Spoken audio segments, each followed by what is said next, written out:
All right, this is part two of my experiences yesterday. So after I left the store with the weird, freaky guy, I'm walking through the strip, the little strip mall, and next thing I know, this place that I worked at for like 3 days, all the people are pouring out. And I'm not thinking anything of it. Of course, it's one of those places where people roll over pretty quickly, anyhow. And I didn't see anybody I recognized. One big, like, stocky football linebacker, um, I guess, whatever position is short and really built and wide, on a football team walked out of the place. And when I'm looking at him, he looks like this person that, kind of, there's a certain person that works there that I think that likes me but doesn't like me. It's the weirdest thing. Like this person, um, he will make it a point to, and people are like that at workplaces I go to. I don't know, to make it a point to find some reason to say, I don't even work there, so he has no reason at all to talk to me or acknowledge me. But out of kindness, I will acknowledge that person back, and when I do, he becomes snippet. Really. So it's just like, and actually it's not just males, it's females too. Like, they will try to put, they have no reason to speak to me, but they will, you know, and then out of kindness, I respond back. And when I respond back, it's just like they use that as a way to snub me. So it's like you're interacting with me in order to try to degrade me. But so anyways, I see this guy, as I'm walking out, because he's like making eye contact with me, and I'm like, okay, it must be the same dude. You know what I'm saying? Because you know, some of the features are similar.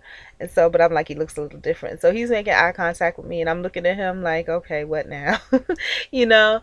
And so when I get closer, he says to me, he's just like, oh, I forget what he says. And they're all leaving with their gifts and stuff. And the guy says, what does he say to me? He says something to the effect of, oh, you're very nice looking, and you have a beautiful face too. you know. And I'm like, I don't know what to say to that. So, because first of all, I'm walking past the old workplace, and that crazy guy that works there, every time I walk past and, somehow he gets the gist that I'm there, he comes out and just acts retarded. So I just don't want, you know what I'm saying, any reason for me to kind of have to bump into that guy. I want to avoid him at all costs. And usually when I walk past here, there's somebody that works there that speaks to me, that remembers me, and whatever, and they'll stop me. But I don't know this guy, so that means that if I don't know him, and it's a getting to know you conversation, it's gonna last a lot longer, which means that there's more of a chance of that big crazy looking guy coming out. Now, the reality of that is that I need to handle that. You know what I'm saying? If I walk past and somebody wants to speak to me and introduce themselves to me, then I need to act cordially. I need to be Maria. I don't need to act in fear and be like, oh my God, I don't want that guy to come out. Because what am I scared of? I'm scared of the fact, I guess, and I'm addressing this on camera. I'm scared of the fact that, he's going to cause me a problem. I don't want to be bothered with him. You know what I'm saying? It's one of those things, again, where people, and I had this happen where I went to a grocery store, and this girl, I'd never seen her, never had any reason to talk to her, but she worked there. And she was like, oh, hey, how you doing? I haven't seen you in a couple of days. Where have you been? And I'm thinking, okay, maybe I know her from church or something. And I'm like, oh, I've been, oh, I'm like, where do I know you? No, I immediately said, where do I know you from? Do I know you from church? No. Do I, and then, but she was just overly friendly. And so I was like, oh, okay. So I bought something from her little stand or whatever. And it was like, then she used that as a way to interact with me, so that you know the next time if she has something, it's just like bringing me in to degrade me. So I need to learn. I mean, I think it's good that I'm friendly and that I'm good to people, but when people tell me who they are the first time, but she was tricky. I mean, it was just like immediate. So, but when people show you anything that's less than positive, it doesn't mean that I have to run and hide and just like be afraid of them.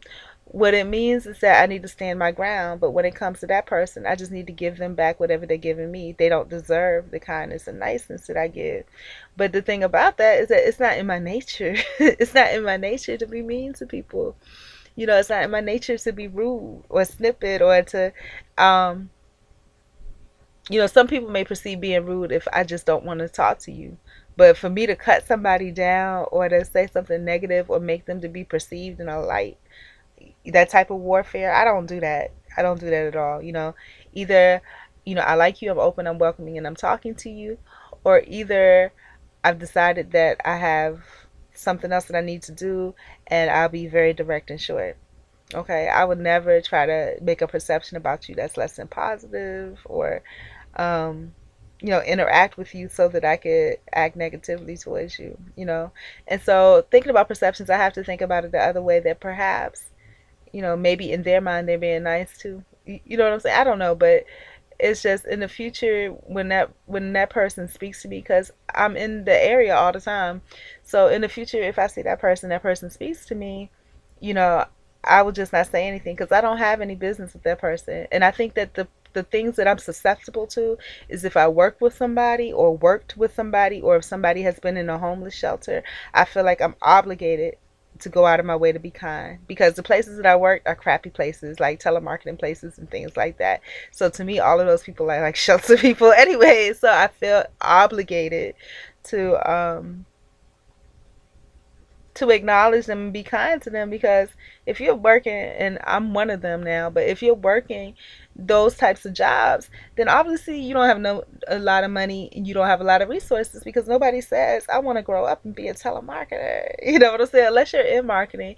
But after a while you start getting used to it and you actually like it and you have honed in the profession because like I said, for the past 7 years on and off, that's what I've been doing. So I think I'm pretty good.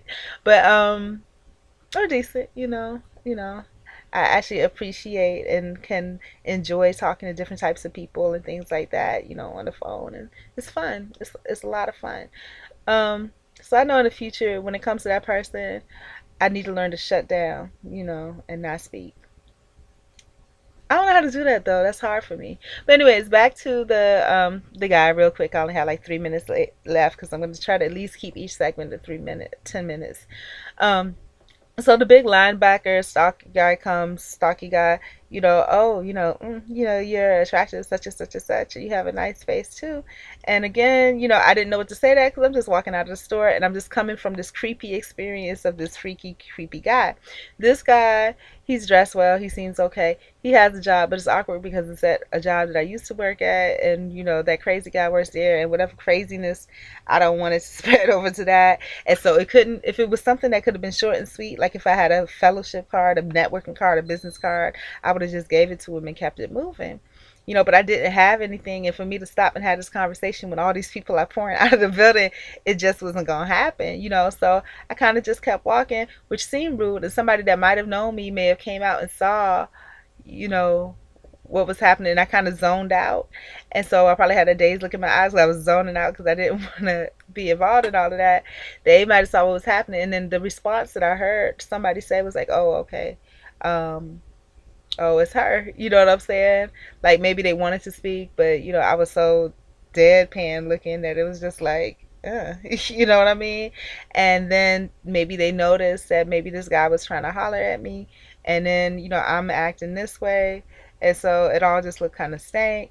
And so they probably went to him and was like, "Oh, don't worry about that. You don't want her anyways." You know what I'm saying? And so the guy probably was watching how they were acting towards me, and so that all just created a kind of negativity thing. But had I had my networking card set up, all I would have had to do was, oh, whatever compliment he gave me, oh, okay, thank you, I don't have a lot of time to talk right now, bam, network card. Because if I said I don't have a lot of time to talk right now and I stay there, then it would be like, oh, let me get your number or da da da da, and then I still have to be standing around there, and I didn't want to do that. So that's that. And then since I got 30 seconds quickly, the next interaction or lack of interaction, I walk past the church I always go to. Again, churches are not real churches anymore. They have the doors locked, blah, blah, blah. Last time I walked past and I tried to open the door, they ran out to bring me in. This time I walked past and nobody kind of did anything. Because I was kind of offended that they locked the doors like that. You're supposed to be catching fish. Fish are jumping into your net, but you got your net closed. Y'all need to cut that out at the churches for real, and these things about how people are coming and doing all these negative things at churches. Well, that's what you're there to heal. You're there to heal. Come on. Let's be real. But again, I understand that they are businesses now and cliques. But so it's my job not to take the mold out of someone else's eye, but to step up to plate and try to be a better person. And churches are not only that church building, but it's your fellowship when you're out and about on your own.